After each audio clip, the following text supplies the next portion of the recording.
किला जो है वो हमले से हिल गया है। जंग के 17वें दिन हम और आप मौजूद हैं और कीव के आसपास के इलाकों में ताबड़तोड़ हमले किए जा रहे हैं। आधी रात से लगातार धमाके हो रहे हैं। कीव के बाहरी इलाके सुलग रहे हैं। कई घर ऐसे हैं तबाह हो गए हैं।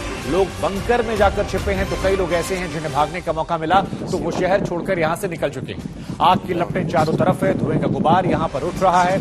लोग परेशान हैं, हताश हैं, निराश हैं। तबाही जो है वो चारों तरफ है और इन सब के बीच आज तक के तमाम संवाददाता बड़ी बहादुरी से लगातार आपको इस हर छोटी बड़ी खबर से खबरदार कर रहे हैं, आपको अपडेट दे रहे हैं, वहां से बहादुरी भरी रिपोर्टिंग कर रहे हैं।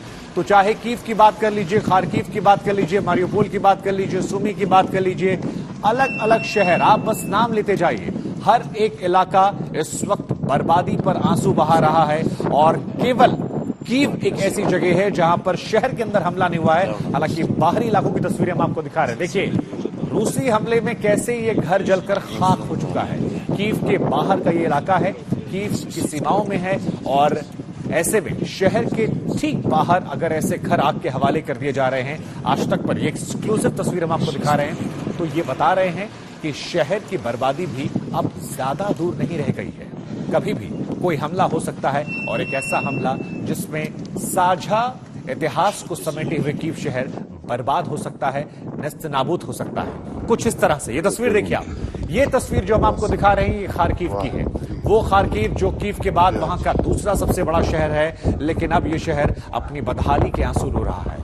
आज तक पर एक्सक्लूसिव तस्वीरें हम आपको दिखा रहे हैं। लगातार हमने आपको अपडेट दिया है कि खार्किव अब तबाह हो चला है। खार्किव अपने बर्बादी के आंसू रो रहा है। ये गड्ढा देखिए आप, यहां पर धमाका होता है और उसके बाद बीचों बीच गड्ढा हो जाता है। यहां पर कल्पना करना मुश्किल है कि कभी बड़ी बड़ी इमारतें हुआ करती थी, कभी यहां पर जिंदगी गुलजार थी, लेकिन अब यहां पर मातम छाया हुआ है क्योंकि रूसी फौज ने इस शहर को पूरी तरह से मान लीजिए बर्बाद करके रख दिया है। शुरुआती दौर में कहा गया था कि कुछ ठिकाने हैं जिनको निशाना बनाया जा रहा है, लेकिन जैसे जैसे वक्त बीतता जा रहा है रिहायशी इलाकों को, अस्पतालों को, जहां जहां से रशियन फौज पर हमला हो रहा है, रूस ये कह रहा है कि फर्क नहीं पड़ता वो जगह कौन सी है, लेकिन अगर हमारे ऊपर हमला किया जाएगा तो उस जगह को हम बर्बाद करके रख देंगे। एक और तस्वीर हम दिखा रहे हैं, निकोलेव की तस्वीर हम आपको दिखा रहे हैं। देखिए नाम बदलते जा रहे हैं लेकिन कहानी नहीं बदल रही है।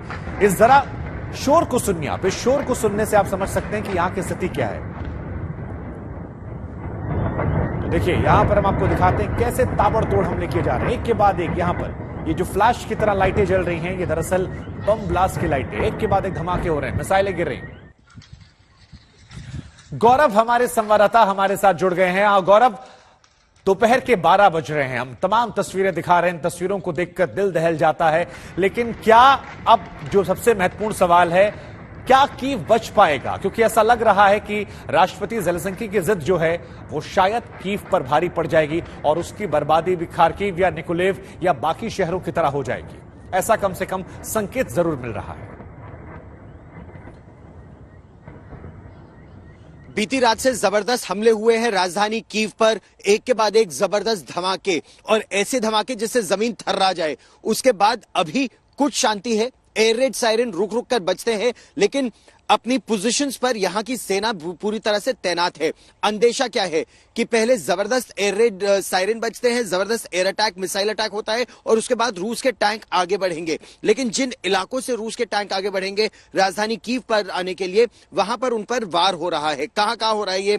इरपिन में हो रहा है, बूचा पे हो रहा है, ब्रोवरी में हो रहा है। और आज तक की टीमें इरपिन, बूचा, ब्रोवरी से लगातार रिपोर्ट कर रही हैं और हम आपको बता सकते हैं कि जमीनी स्थिति इस समय क्या है। जमीनी स्थिति यह है कि जब रूस के टैंक आगे बढ़ने का प्रयास भी करते हैं तो सड़क के किनारे, नालों में, गड्ढों में, बंकरों में, ट्रेंचेस में छिपे जो यूक्रेन के सिपाही हैं वो anti tank guided missile sir उन पर वार करते हैं। कुछ ये अमेरिकन है, कुछ यूके की बनी है, मतलब एनलो भी है और इनके पास जैवलिन मिसाइलें भी हैं, एंटी टैंक गाइडेड मिसाइल्स।